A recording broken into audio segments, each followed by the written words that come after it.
Oh, are there ads on Time.is now? A lot of them. There are always ads on Time.is. What was that accent you just got there for a second? I'm trying to have my Ricola not fall out of my mouth. You sounded Texan for a second. Well, I had to catch it with my lip. It's like I have a dip in, you know? All right, 420, everyone? Yeah, Should we wait 30 yeah. seconds, make it a nice even 420? Yeah, sure. Blaze it. Oh, I wish.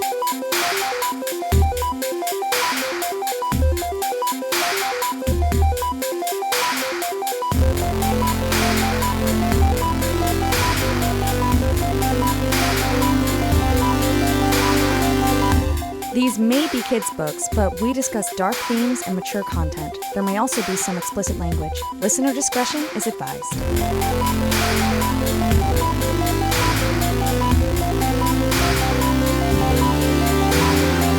Whoa, mind blown. Well, I know. We were just having a Zoom call, and then here we are, we're podcasting, and we didn't even realize it. That's so amazing.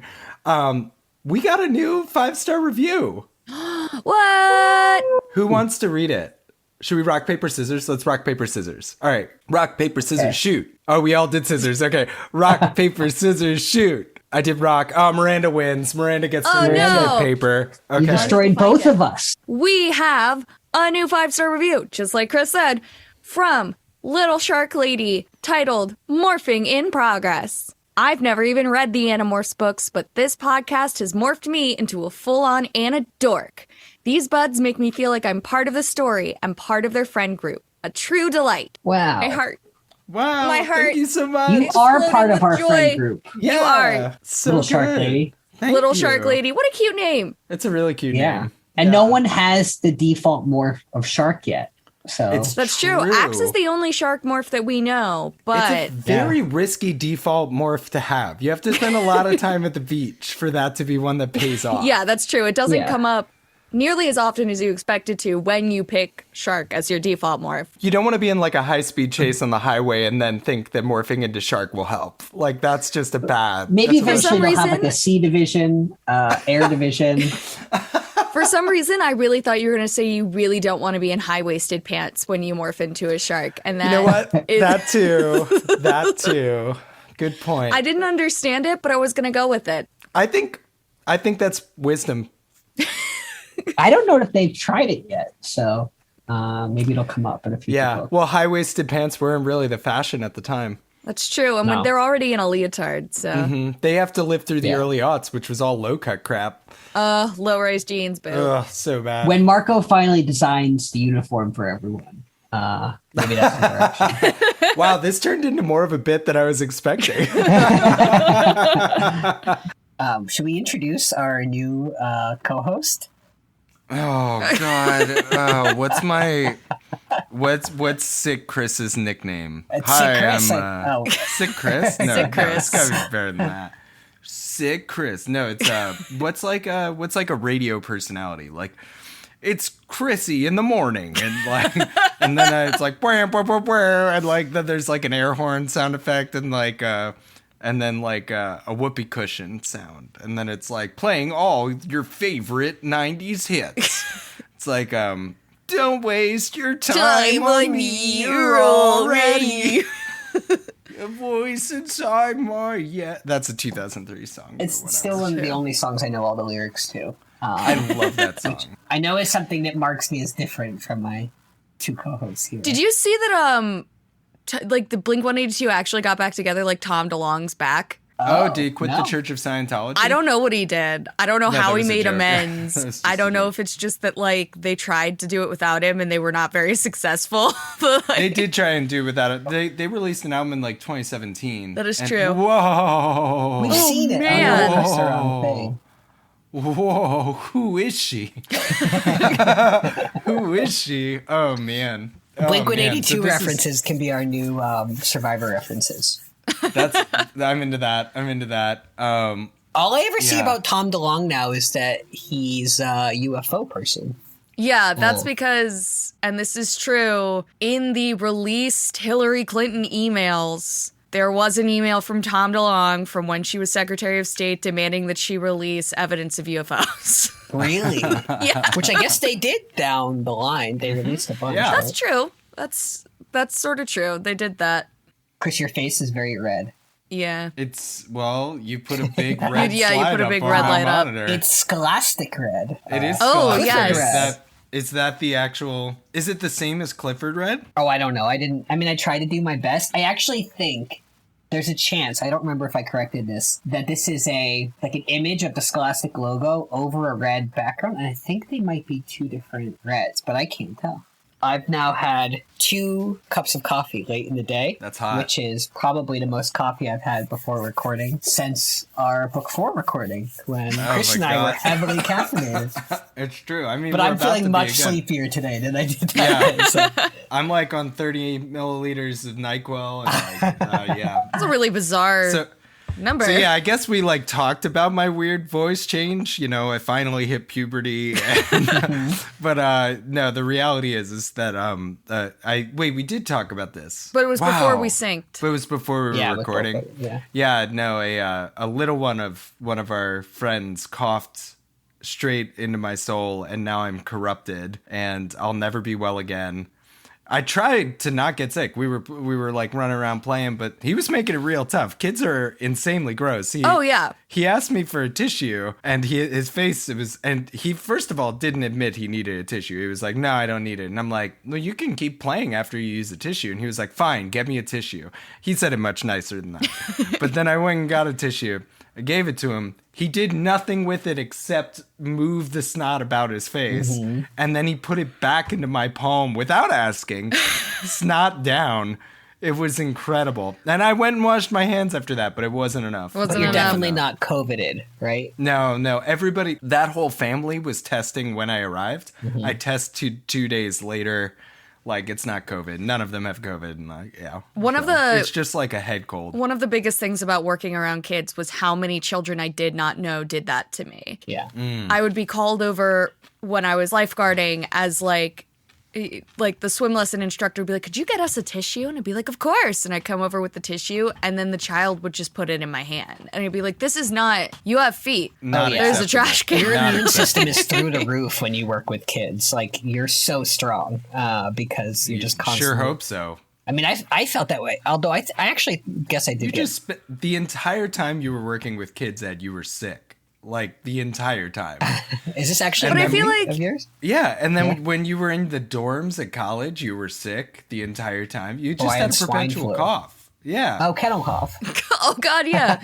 But I feel like that was like when I worked around kids, it was like I was constantly a low level of sick. I didn't get horrendously affected by the things that I got from them, but I was always sick. Be like, "Oh, nobody's getting sick from me. I don't need to stay home. I just don't feel good and I need a tissue."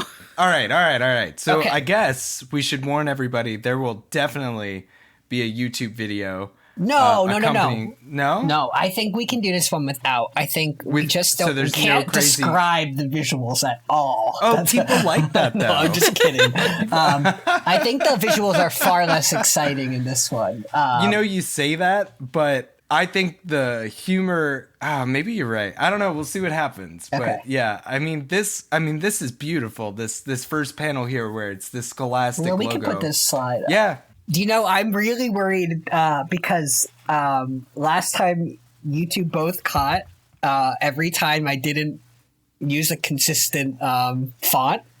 And it wasn't intentional, but I pretended it was because I had paid attention to so many details. And I'm like, I'm not sure if I did that this time. I mean, have you seen the websites I make? Like, I change fonts every other word. But so the idea of this mini-sode was like one of the starting things that we talked about with this podcast was remembering seeing the Animorphs books at the Scholastic Book Fairs. Mm-hmm. Oh, So yeah. I thought Scholastic felt like this like character in the whole surrounding context of Animorphs.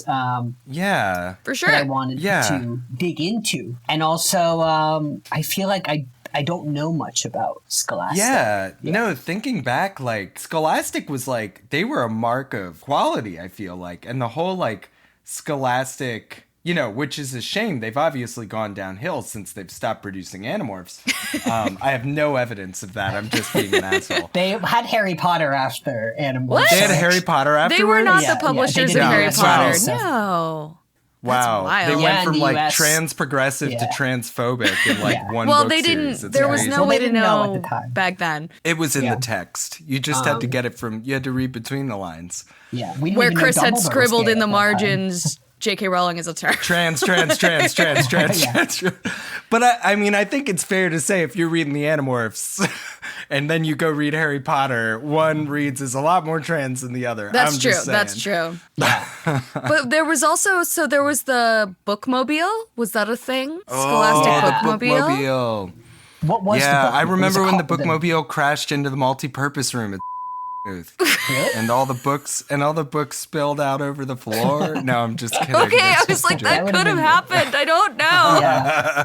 But like I remember the book fairs. I remember the actual logo on books, and then I also remember. I don't know if this actually was the same as the book fair, but remember we got those colorful, like not catalogs, but like the pamphlets where you could see what books were coming out. And I think Oh, yeah, with, there like, was a order book forms. club.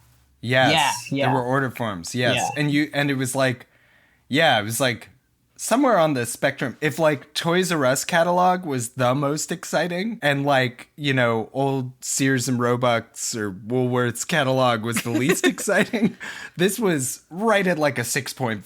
Like there was bright colors and it was. I remember they published some I don't know if they were actual Barbie books, but they were like Barbie books, and sometimes they would come with toys. And I always wanted them really badly, and my parents were like, "You don't want the books, you want the toys. This is not what this is for." And I was like, "I do not care.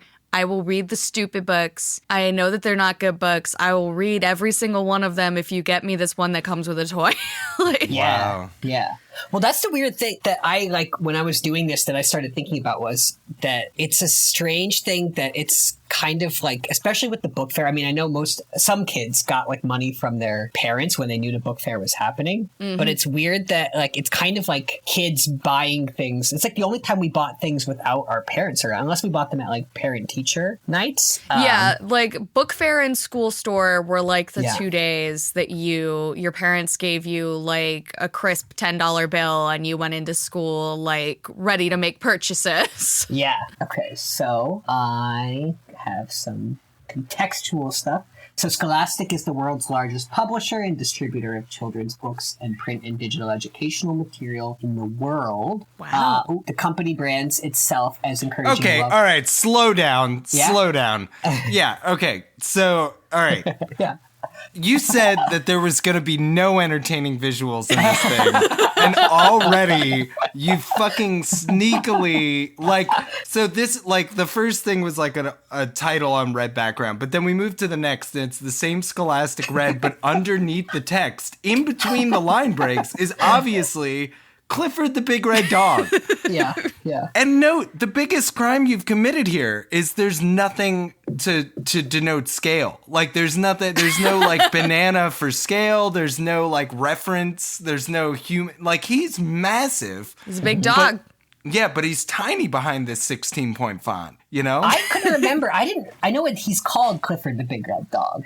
But I didn't remember that he was actually massive. He's You huge. forgot the one thing about Clifford. Jurassic I thought he Park was just was a big originally dog. I didn't supposed know to he be a was like a Clifford big property, dog. but they couldn't get the rights. And they said, we're going to have to. It was Wait, what is originally this? doggy. Jurassic Park was originally going to be a Clifford property. Yeah. And they couldn't get the rights. And it was going to be Jeff Goldblum being like, dogs, find a way. And When the T-Rex came out to save them, it was going to be Clifford, and they couldn't afford it, and they had to actually just reshoot it and reconceptualize the whole thing. Laura Dern was actually going to play Emily Elizabeth.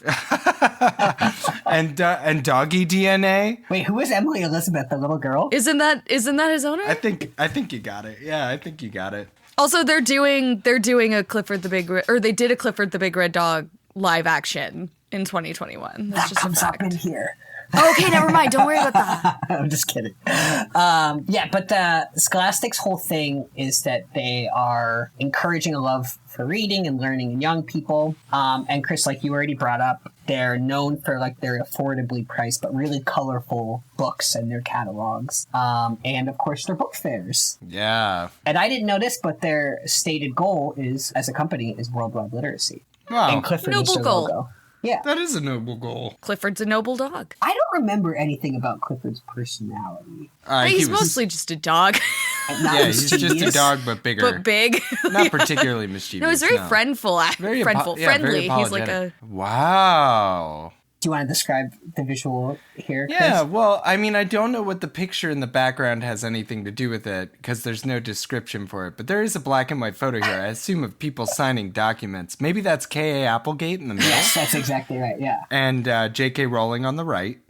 And Michael Grant left of center. And then Winston Churchill left of center. It does kind of look like World War II, like code breakers or something.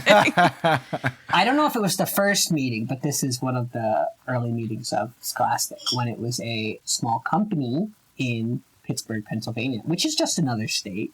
It's not... It's not a state that has anything to do with the Anidorks. No, Yeah, not at all. no. Yeah, I've never... Pennsylvania? That sounds like where Dracula lives. I'm not even sure we're pronouncing it correctly. Yeah, it's probably like Pens. Shut up, Sylvania, Sylvania. Pennsylvania. Yes. Yeah. I will name my first child Pennsylvania. Hand me that Pennsylvania. Sylvania, such a beautiful name. So Scholastic began in 1920 as a distributor of youth magazines in Pittsburgh, Pennsylvania. Ooh, how They beautiful. distributed the magazines in about 40 schools through teachers, so it was a small local business. And then eventually, not right from the start, the magazines began including forms that students could return to purchase books from other publishers. So at that time, My heart. they weren't selling. Remember those forms. Yeah, what is the... I wonder what the publications were like. Yeah, I don't know. I feel like it was a lot of... Like shitting on kids. Like being Yeah. like, kids are so dumb. Yeah. It's a good thing they can't read. Why would we ever teach them that? Then they'd be able to read this and know how much we hate them. I feel like it was a lot of stuff about, like, it wasn't exciting stuff. It was a lot about, like, values and things like that. I'm going to see if I can find some. So only in the 1940s did Scholastic begin to publish their own books. By this point, the Scholastic school model was already established, advertise and sell books to kids and by extension their families through their teachers, which is the thing that would continue to when we were in school. Yeah. Wow. Oh, I love when those were passed out. It is the best day. And then in 1947, the book club was established, which I think we also had. That was when I think received like a set thing of books every month, but you also could pick the books that you wanted to get. Like you could select like a bundle. And that year they sold 300,000 paperback books through 7,000 teachers. And the paperbacks were cheap to make and sold at affordable prices. And so that became the thing, was like students being consumers in the classroom. Yeah, and so I brought this up at the beginning, but it was just something that I hadn't really thought about that seems kind of strange in retrospect. That it's kind of the teachers selling the books to the kids on behalf Yeah. of Scholastic. Yeah, it's kind of slimy. It's a... Yeah. Well... It's a little slimy. It feels a little weird. It's like... Baby's first capitalism. Yeah. Especially because it's Scholastic selling their own books. Like, they quickly jumped on that they weren't just distributing the books. That they're Yeah, it feels a selling. little bit like when your university owns the textbooks that it's forcing you to buy. Yeah.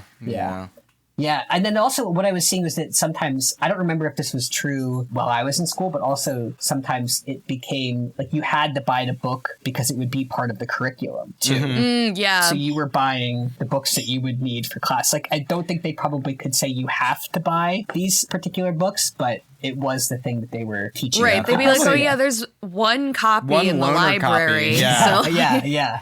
If you're willing to break the kid in front of you's neck, you can have it. Like, Yeah. But this, like, dynamic that they focus on the relationship between the teacher and the student, that was, like, their stated thing. And there's a quote here from Dick Robinson. If you think of Scholastic, it's a relationship company with teachers and parents and kids, and it succeeded by going on from generation to generation. Man, I wonder if any of the teachers we know are peddling this garbage. This is the real stuff that we need to be talking about in our schools. Ooh, new background. Is this a bunch of OG Scholastic books? I think so, yeah. Oh, that's exciting. Unfortunately, I blocked the titles for you, Chris. No, that's good. Otherwise, we get DMCA'd. There's one called The Black Arrow. Oh, one of them's Journey to the Center of the Earth. That's like a real book. The Black Arrow could be a real book. I just don't know. Well, I just don't know it, yeah. All right, take us away. Yeah, so basically from 1951 to 1960, Scholastic had a sales growth of 650%. God, we should have bought in 1951. God damn it. We could have retired. From 5,210 classrooms selling 831,000 books to 22,953 classrooms selling 6,212,000 books. So they were growing That's a lot really of books. quickly. Yeah. Wow. And this was also something I didn't really know, but that teenagers were a fairly new demographic. Like it was a fairly What new did they term. call them before? I don't think it was really. I guess kids. Yeah, War I ready? don't think it was really Kids. distinguished. Yeah. That's wild. And it was mostly like a marketing thing because then they could market specifically to Teenagers. that group, and they had spending power because they started to have their own finances. Yeah, they could get their own jobs. Yeah. Do their own drugs. Yeah. So I think it was like 1940s that the term started getting used, and then it was in the 50s that they started marketing. Scholastic started marketing teens because they had the teen book club, which I think that was the first of the book clubs. Teen Book Club. The ugly one. They started marketing to like other groups like early readers and so on, and like started marking the stages that kids progress through as they're learning to read. Wow. And then a lot of competitors entered the field trying to replicate Scholastic's success, and many did well, but none managed to unseat Scholastic's dominance as an educational provider. Can I just say this is like a history is written by the winners moment? Yeah. I don't mean to like criticize your wonderful book report, but if I was your teacher, I would say many did very well. I would be like, perhaps give an example. It's a little vague. Well, It's a little vague. I didn't want to start listing all of the competing things, though, because this was about... I mean, if they're truly as dominant, they should be able to handle it, you know? If there's, you know... Are you saying that I'm doing this on behalf of Scholastic? You drank the Kool-Aid. You drank the red Scholastic Kool-Aid. And It's now, a nice and now, shade of red, Chris. oh my God. Miranda, they got to him. They yerked him. They yerked him. Well, apparently one of their competitors was Groiler. I don't know anything about them, but Scholastic either. purchased them Broiler, in the 2000. third gender. Yeah, there's a point where it gets to a lot of Scholastic purchasing other things, and I just didn't want to get into it. I tried to make the history as breezy as possible, but... All right, I'll table my concern, you yerk scum. Oh, whoa, another Clifford pick. There's Emily Elizabeth on his back. Yeah. So in the late 50s, they went international. They opened locations, publishing houses in Canada, England, New Zealand, and Sydney over the course of a decade. So again, growing super quickly. In the 70s, they began producing television adaptations of their most successful series, including Clifford the Big Red Dog. I do That was a remember good that show. one. Kel Mitchell was on that. Was he really? Yeah, he voiced one of the dogs. Huh. What was the dog's name? You remember? I forget, but it wasn't Clifford. Was it Clifford? It might have I been don't Clifford. think he voiced I don't think it was Clifford. Clifford. I never watched it. It was T-Bone. Oh, I think I do remember T-Bone. Maybe I did watch it. And then we get closer to Animorphs. In 1986, Scholastic released Babysitter's Club, which was an enormous hit for them. Hell yeah. I remember Babysitter's Club. Yeah, I feel like they started getting into the habit of, is it an anthology series where it just kind of goes on without end? They can keep telling more and more. Like a Yeah. serial. Yeah, because then they did Goosebumps in 1992, which was an even bigger hit. Very and I big. think that Goosebumps was maybe their biggest hit until they got to Harry Potter.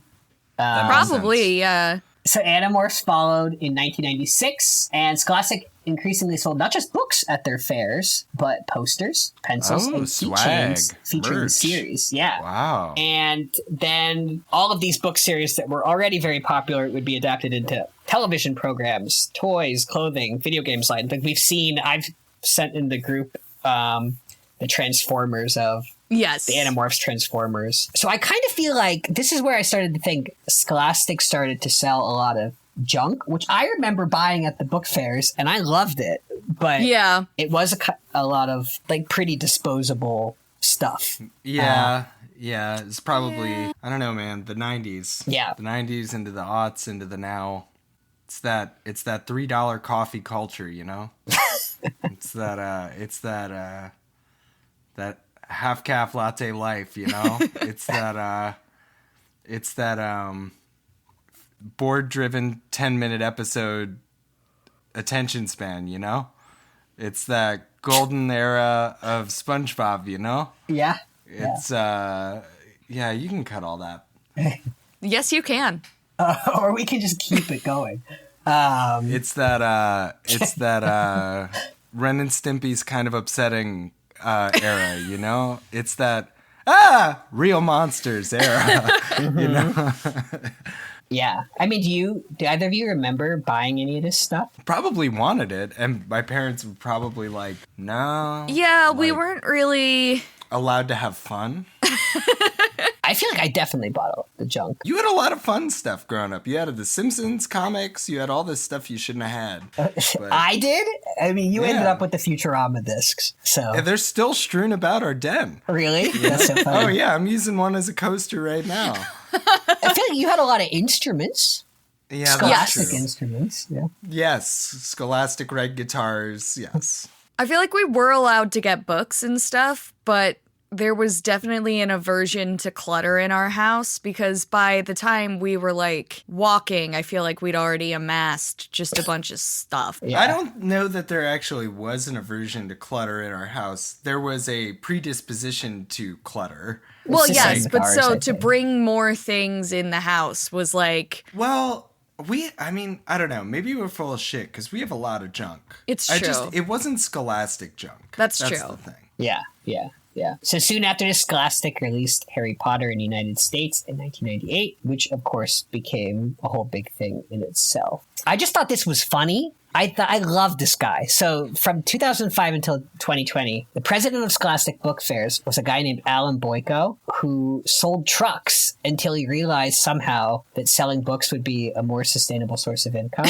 Wow. And there were a couple interviews with him, and sometimes he would just pop up in articles about Scholastic in the 2000s. And when he was talking about why he switched from selling trucks, so he said that people typically only bought a truck once and then they would stick with it for a long time. Whereas he said, I've never met one parent who said, my kid has too many books. You might cut a lot of things out. You might cut out a toy. You're not going to cut out a book. Whoa. And then there was a point where I guess they were criticizing the fact that there was a new Charlotte's Web movie in 2018, and Scholastic started selling a whole bunch of like cute pig related material at the book fairs. And so they asked him about that, asking if it was maybe a little bit exploitative. And he said, right now, Charlotte's Web books are our biggest sellers. Every time we can capitalize on that kind of interest, we'll leverage it. Wow. He's like, I kids are was suckers and there's one born every minute. Like, I was big into Charlotte's Web for a minute there when I was a kid, and in there was 2018? no, but there was an animated movie. Yeah, that's a yeah. classic. But Yeah, also, like, I totally. read the book, I think, because of the animated movie. So, like, it works. There were a lot of cute pig things even in the 90s. There was Babe. Babe, Pig in the City, famously filmed by the same guy who did Witches of Eastwick. Yeah. Yeah. There was the original Babe, Also filmed by. also filmed by, Same director? Yeah. Oh, I didn't know he did both. Yeah, what else? There were other cute pig things, you're right. La la la. There was just, I think 90s were the moment where they realized they figured out how to make it look like animals were talking. Like there were no pigs in, Absolutely. what was it? Homeward Bound, but that was like the age of That's true. talking dogs or like, Homeward Bound, Yeah. the dogs their mouths didn't move. That's Yeah. true. yeah. like- I loved like, that movie. So did Yeah. I. Yeah, but then it seemed like, what were the three? It was Jesse. Was Jesse the old dog? When Jesse Jesse gets was stuck in the Yeah, old car? dog's that's right. owner. Shadow was the old dog. Oh, Or yeah. maybe his name was Jesse. I don't remember. His name was Shadow. It was Shadow, Chance, and Sassy. Yes, Sassy was and the cat. Chance gets the porcupine quill stuck in He his snout. does. Yeah. That He's was the also most violent voiced- thing I had seen at that Yeah, age. I Chance think. Yeah, was he was voiced voiced by by Michael J. Fox. Fox. Yeah. Really? Nice. Whoa. Yeah. Who were the other two? Roseanne Barr was Sassy. Sally Field was the voice of Sassy. Oh, really? Oh, well. I take it back. I mean, obviously I take it back. I thought Roseanne was in it for some reason. Wait, so it wasn't Roseanne Barr? Oh, Sally Field. Okay. Maybe there was one that had her in it? Nope, it's always Sally Field. You're absolutely right. Did I mention how many NyQuils I had? Maybe Roseanne Barr voiced another cat, Chris, even if it was just in your dreams. Or in a different man, movie. I don't know. No, it's seeming less and less likely. I'm not gonna. Oh my God, that's a big dog. Oh, man. I told you it was coming. You did. This lead would not pass for our dog walking company. You need at least 2 points of contact, and that dog is going to pull that girl away. So Yeah, that's just ridiculous that they think that. I mean, the thickness is at least somewhat reasonable, but if they think that's going to work, they're just she's fooling definitely themselves. getting a dislocated arm. Like, absolutely. She's going to get slingshotted across Manhattan. Is that Daniel Radcliff? No, that's No. Jake Whitehall. Oh, I didn't know who it was. Another Brit. Wait, who's Jake? Jake Whitehall? Yeah. Is he like a YouTuber or an actor? No, he's just like a British comedian.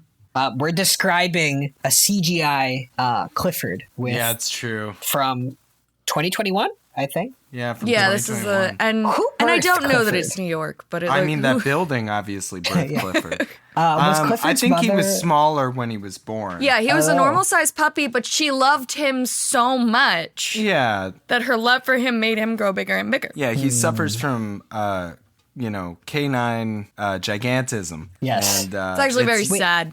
yeah. Are we all smaller because our parents didn't love us enough then? That I- is I how guess it so. seems. Yeah, like the taller you are, the more your parents loved you, I guess. This should have been Clifford, an inquiry. Who is Clifford? Oh, who is she? We're learning. Wow, I've had so much NyQuil. Let's go to the... Did we read what's on this page yet? Scholastic is valued at $1.2 billion today, and they reach 90% of classroom students in the United States. Something else I found from like the 2000s was that in 2011, Scholastic was criticized for publishing a 4th grade lesson pamphlet called The United States of Energy, containing a series of lessons about the numerous benefits of coal. Ew. It was paid for by the Ew. American Coal Foundation and never mentioned negative effects such as greenhouse gases. So yeah, Scholastic started looking a little bit shady the more I read about it. Yeah, that feels super shady. That's disgusting. As Miranda mentioned, last year Scholastic released a new Clifford the Big Red Dog movie featuring a CGI version of the beloved character, and a sequel is in development. Where's he gonna go next? Where's that big dog gonna go? Shin Clifford. I Well, didn't that hear was- anything about this movie. Shin Clifford would be really good. Yeah. Well, this is wild. Thank you, Ed. This makes me feel... If the takeaway from this, I'm assuming there's no more panels, There's right? no more panels, yeah. So the takeaway from this is I really am starting to feel like Scholastic are the Yerks. And K.A. Applegate wrote the whole series trying to rebel against her, personal Yerk threat. Which That's right. was The real Scholastic. life version of the sharing is the Scholastic Book Club. It's 100% accurate. And now I'm going to go burn every Goosebumps I have. God, I love Goosebumps. Kay Applegate and Michael Grant made a lot of money because of Scholastic. Is Tuck Everlasting a fucking Scholastic book? Was it? It I didn't think says- I thought it was just, but maybe it was written particularly for schools. Yeah, it produced Tuck Everlasting. That's crazy. Really? I don't know, man. I'm starting to feel like I'm seeing the Matrix right now. I'm like, oh man. Oh yeah, Scholastic. Oh, we could buy shares in Scholastic. Their ticker symbol is SCHL. I had such a crush on that Tuck. That sounded wild. It did, yeah. Yeah. That's what we have to. I mean, I don't know if we're End going to on. include the Tuck Everlasting stuff, but maybe we need to just. Yeah. It was his last name too, wasn't it? It wasn't even his first name. Yeah. Oh yeah, Charles his Tucker. name was famously Tuck Tuck. Yeah. And at school we would play the game Tuck Tuck Goose.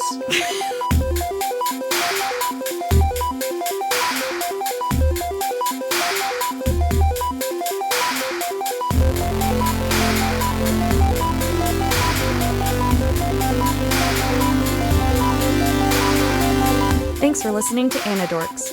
We'll be back soon with lots more to say. Until the Andalites return, or at least until next time, See you soon.